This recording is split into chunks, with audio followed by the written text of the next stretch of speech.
कोरेगाव रस्त्याची वडाची झाडं 300, 300, 400 इंग्रजांच्या काळातली झाडं लावलेली 2-2 माणसांच्या कावळ्याची झाडं बसणार नाहीत. ती झाडं सुद्धा ह्या काही विचार न करता यांना ती झाडं अक्षरशः उकडून टाकलेली. ते डोळ्यातनं पाणी येतं.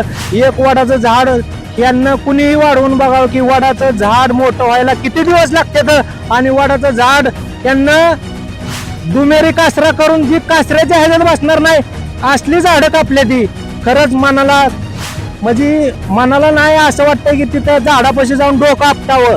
आपण काय करू शकत नाही. ह्यांना मला काय बोलायचं नाही. देव बघून घेणार आहे, तो बघून घेईल. वाढवा. एकीकडे सांगताय तुम्ही वाढदिवसाला झाडं भेट देताय, दुसरीकडे सांगताय की झाडं लावा, झाडं जगवा, आणि तिसरीकडे 400 वर्षापूर्वीची झाडं जर तुम्ही तोडत असला तर मग ह्याला राजकारण म्हणायचं का समाजकारण म्हणायचं ही तुम्ही सांगावं मला, पत्रकार साहेब. अख्ख्या महाराष्ट्राची कनेक्शन करायचं असेल तर आम्हाला प्रत्येक ठिकाणी वायला जायचंय तर आमचं 30 किलोमीटरचं अंतर आम्हाला 45 किलोमीटर पार करावं लागतंय. फलटणला जायचंय तर 30 किलोमीटरचं अंतर आम्हाला 45 किलोमीटर पार करायला लागतंय. आणि कोरेगावला जायचं असेल तर आम्हाला 30 किलोमीटरचं अंतर 55 किलोमीटर जावं लागतंय. आमच्या तालुक्याला 2 आमदार आहेत, एक विधान परिषदेत एक विधानसभेत आहेत, परंतु 2 आमदार असूनही आमचा तालुका आजही वंचित आहे. सातारा फलटण रस्ता असाच पडलेला आहे. अक्षरशः जाताना आपण सर्कशीत जशी त्या रस्सीवरनं सायकल चालवतो आणि तारावरनं जशी सायकल चालवतो तशी गाडी ह्या रस्त्यानं चालवावी लागत आहे. आम्हाला इतका त्रास झाला की रस्त्याने आम्हाला फार आमचं मनकं घायला आलं.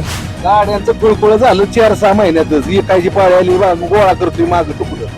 बोलेरो गाड्यांचं, मोटरसायकल तर याचा विषयच राहिला नाही. काय शेतकऱ्यांची इथं अशा अवस्था झालेली आहे की त्यांच्या शेतामधून रस्ता जात असताना देखील कॉन्ट्रॅक्टरनं संबंधित ह्या रस्त्याच्या PWD खात्याच्या अधिकाऱ्यांना तिथे येऊन सांगितलेलं आहे की हा रस्ता आमचा शासनाचा आहे. त्यांना 1 रुपयाही भरपाई दिलेली नाही. म्हणजे आमचं पिकवलेलं धान्य, पिकवलेला ऊस, भाजीपाला हा आम्हाला प्रशासनाच्या मागे लागून पाया पडून सांगावं लागेल की देगमाय आमचं पीक नासण्यापेक्षा कसं तरी घेऊन जा.